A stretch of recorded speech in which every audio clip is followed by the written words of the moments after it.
안녕하세요, 아로니안입니다. 개봉 전만 해도 수어사이드 스쿼드 영화에 또 초자연적인 존재가 나와서 영화가 이상해지는 것은 아닌가 하는 걱정이 있기는 했습니다만, 바라던 대로 제임스 건이 특유의 B급 크리처 무비 스타일로 스타로를 잘 살려주어서 정말 다행이었습니다. 스타로가 그 귀여운 혐오스러움, 헛웃음 나오는 강력함이 잘 묘사가 되었고요. 그렇다면 이 매력적인 스타핏이 스타로가 원작에서 무엇인지 정리해 보겠습니다. 작중에서 설명되기를 스타로는 미국의 우주 비행사들이 우주에서 떠다니는 것을 발견한 외계 생명체입니다. 불가사리 모양이라 우주 비행사들이 흥미로워하는 도중에 클론들이 나와서 우주선을 점거하게 되었죠. 정황상 그나마 우주복을 입고 있던 어느 한 비행사 덕분에 스타로는 생포되어 미국에 도착하게 된 것으로 보입니다. 미 정부는 스타로를 실험하고 싶었지만 자국에서 실험할 수는 없었기에 외국에서 실험을 하고자 했던 것으로 보입니다. 그래서 친미 성향의 독재자가 있던 남미의 코르토 몰티즈 국가의 스타로 실험 프로젝트 스타피쉬를 이어가는 조건으로 그곳의 독재를 묵인하고 또는 더 나아가서 지원도 해준 것으로 보입니다. 작중에선 2차 세계대전이 끝나고 섬으로 도망친 나치 세력들이 지은 요툰하임이라는 시설에서 이 실험을 이어간 것으로 묘사가 됩니다. 코르토 몰티즈 정부는 스타로 실험에 반란군, 언론인, 배신자 등의 체제 반동 분자를 보내서 독재 체제를 유지하려 했고요. 그러나 실비오 루나와 그의 오른팔 마테오 수아레즈가 군부에서 쿠데타를 일으켜 새로운 독재자가 되자 미국 정부는 프로젝트 스타피쉬가 탄로날 것, 그리고 실비오 루나 정부가 이를 이용해 공격할 것을 걱정해서 프로젝트를 끝내고자 했습니다. 그래서 새로운 수어사이드 스쿼드가 코르토 몰티즈로 향하게 된 것이죠. 이때 다만 보안 유지를 위해 요트나임을 파괴하는 것으로 임무를 둘러댔고요. DCU의 스타로는 원작과 마찬가지로 거대하며 수많은 드론, 클론들을 만들 수 있고 이들로 인간형 종족, 휴머노이드를 기생의 방식으로 숙주화해서 조종할 수 있는 것으로 나옵니다. 육중한 크기에 걸맞는 체력과 힘, 내구력을 가진 것으로 묘사가 되며 자유와 동시에 코르토 몰티즈 섬 지배를 원했습니다. 그러나 레키처2의 쥐떼 공격으로 스타로는 죽음을 맞이하게 됩니다. 원작처럼 본체가 죽어서 드론들도 죽었는데요. 프로젝트 스타피쉬의 핵심 증거는 블러드스포트의 거래 조건으로 파괴가 되고 진실의 절반은 다시 한번 은폐가 됩니다. 그러나 세상이 스타로를 알게 된 것은 앞으로의 DCU에 영향을 미칠 수 있는 좋은 또 재밌는 요소입니다. 작중에서는 괴물이 나타나 코르토 몰티즈를 구한 블러드스포트 일행을 자경단원 혹은 영웅처럼 묘사하는 보도가 나왔는데요. 이로 인해 여러 매드 사이언티스트나 악당들 혹은 정부들의 비밀 실험이 스타로를 노릴 것으로 보입니다. 혹은 히어로들도 스타로를 찾으려고 하겠죠. 그러면서 어떤 사건이 일어날 수도 있는 것이고요. 게다가 남은 스타로 자네들을 솔소리아를 중심으로 하는 새로운 코르토 몰티즈 정부가 초인군대 육성 목적으로 이용할 수도 있다는 것을 간과해서는 안 될 것입니다. 물론 미국이 코르토 몰티즈의 약점을 잡아서 스타로를 회수해서 실험을 이어가는 것이 가장 뻔한 전개이긴 할 테지만요. DCU의 스타로의 미래가 무엇일지 기대가 됩니다. 이 말도 안 되는 악당이 무려 저스티스 리그가 창설된 이유입니다. 저스티스 리그는 지구를 침공한 스타로 때문에 결성이 되었는데요. 스타로는 데뷔작인 1960년 브레이브 앤 볼드 28호에서 인간을 세뇌시켜서 핵전쟁을 전 세계적으로 일으키게 한 뒤 그들의 먹이인 방사능을 섭취해서 더욱 강해지고 그 다음에 다른 행성들을 지배하고자 한 외계 종족으로 나왔습니다. 비록 첫 등장에선 묘사가 되진 않지만 1981년 저스티스 리그 오브 아메리카 189호에서 스타로는 더 치명적이고 끔찍한 능력을 가진 것으로 설정이 추가됩니다. 바로 그 스스로 무성선식해서 스클론 혹은 드론들을 몸에서 방출할 수 있다는 것이죠. 이제는 단순한 마인드 컨트롤이 아니라 페이스 허거 같은 이 작은 드론, 클론들의 기생이 스타로의 핵심 능력이 된 것입니다. 그 클론 드론들은 인간형 생명, 즉 휴머노이드의 얼굴 부분에 기생을 해서 그들을 조종하게 되는데요. 이들이 숙주에서 떨어져 나가면 숙주는 정신조종으로부터 자유로워진다는 설정입니다. 그러나 기생 중에는 이미 숙주의 신체가 천천히 죽어가고 있는 상황이며 숙주는 조종당하는 것을 의식하고 있는 것으로 묘사가 됩니다. 만약 스타로가 기생하고 있는 해당 개체의 숙주를 움직이지 않기로 했다면 그 숙주는 움직이지 않는 동안엔 악몽을 꾸는 것으로 묘사가 됩니다.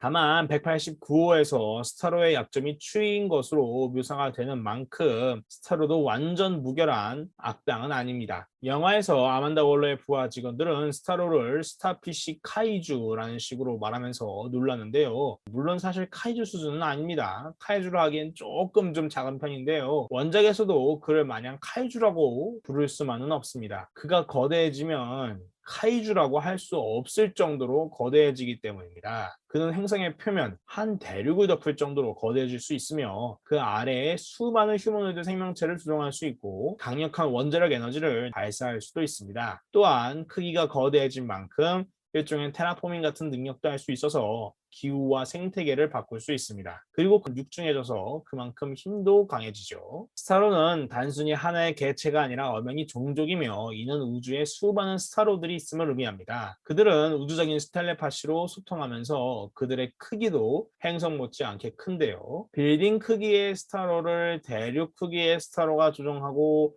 그 스타로를 행성 크기의 스타로들이 조정하는 식으로 체계가 잡혀 있습니다. 이들은 우주를 무대로 정복을 이어나가며 그래서 별명이 스타로 더 컨커러, 정복자 스타로인 것이죠. 그만큼 수많은 행성들이 각각의 스타로에게 지배당하고 있는 상황입니다. 저스티스 리그의 편집자 줄리어스 슈왈츠는 스타로 더 컨커러라는 아이디어를 레이 커밍스의 SF 소설 타라노 더 컨커러에서 영감을 받았다고 밝힌 바 있습니다. 스타로의 불가사리 디자인은 그럼 어디서 나왔을까요? 팬들은 이에 대해서 흔히 1956년 SF 영화 Warning from Space, 우주에서 온 경고에서 영향을 받은 것이라고 추정하고 있습니다.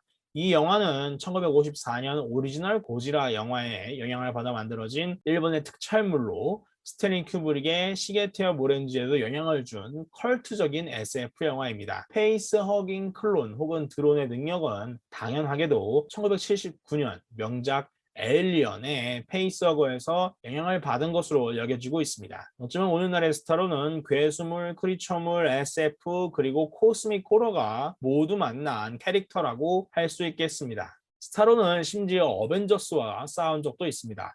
DC 유니버스의 우주 창설론에서 항상 언급되는 악당인 크로나가 마블 유니버스로 건너가게 되고 그곳에서 4개의 장인인 그랜드 마스터를 만나면서 DC와 마블의 역대급 콜라보가 성사된 적이 있는데요. JLA 어벤져스라는 미니 시리즈에서 저스티스 리그가 만난 어벤져스의 악당은 터미너스라고 하는 다소 덜 유명한 어벤져스의 악당인데요. 어벤져스가 싸운 저스티스 리그의 악당이 바로 스타로였습니다. 스타로의 등장에 놀란 어벤져스는 스칼렛 위치가 등장하자 걱정을 더는데요. 스칼렛 위치의 카오스 매직, 당시 스칼렛 위치의 능력이죠. 카오스 매직에 스타로가 매운맛을 보고 황급히 우주로 도망쳤기 때문입니다. 그러나 이런 코스믹 호러 분위기를 망치는 내용도 한번 나온 바 있습니다. 2009년 레벨스라는 타이틀에서 상상도 못한 스타로의 비밀이 밝혀지는데요. 스타로의 별명이 스타로 더 컨커러, 정복자 스타로라고 작품 내외적으로 계속 나왔었는데 이 작품에선 살짝 메타적으로 꼬아서 스타로와 스타로 더 컨커러, 정복자 스타로는 별개의 존재로 있었다고 새로운 설정을 재해석을 보여줍니다. 그리고 그 정복자 스타로는 말 그대로 스타로를 모두 정복한 강력한 사이킥 능력자였습니다. 이 작품에 따르면 스타로는 하토레이라는 종족을 발견하고 평소처럼 지배하기 시작했습니다. 그러나 이 종족은 매우 평화적이고 정신적으로 서로 연결되어 있을 정도로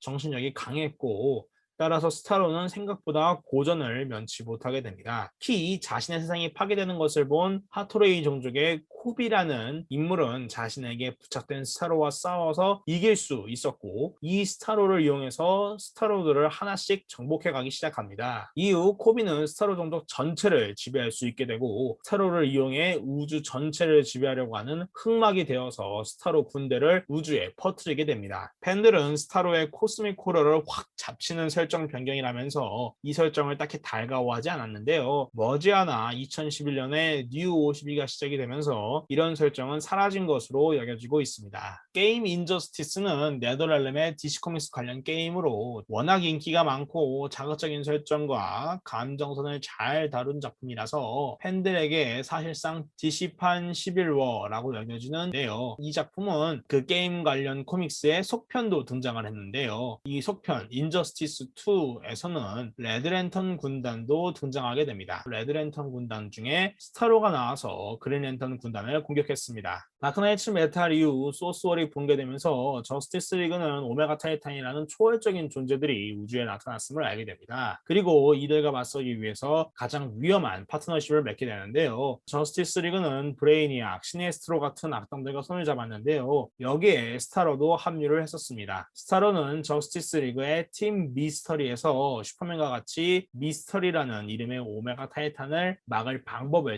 찾고자 했습니다. 다만 이 팀에 합류한 스타로는 오메가 타이탄에 의해 사망하고 마는데요. 브레이니악의 행성인 콜루 사람들이 도망칠 시간을 벌고자 스타로가 오메가 타이탄을 직접 세뇌하려고 했던 것이죠. 자신이 수많은 행성들을 지배해 왔으니 오메가 타이탄 별것 아니다 라는 식으로 떠드는 스타로를 오메가 타이탄은 마치 오징어 포 다리 뜯듯이 잘근잘근 뜯어버렸습니다.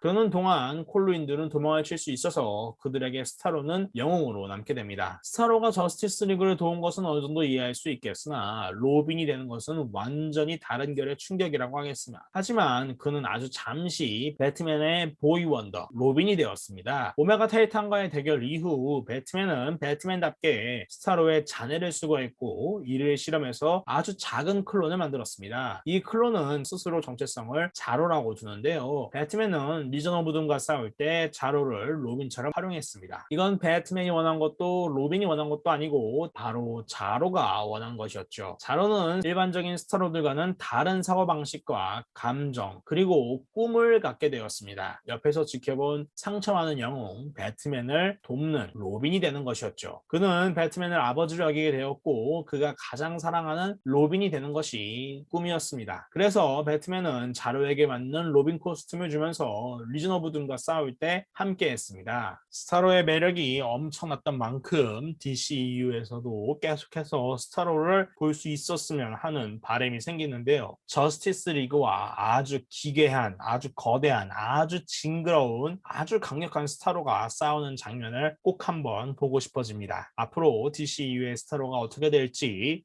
기대가 됩니다.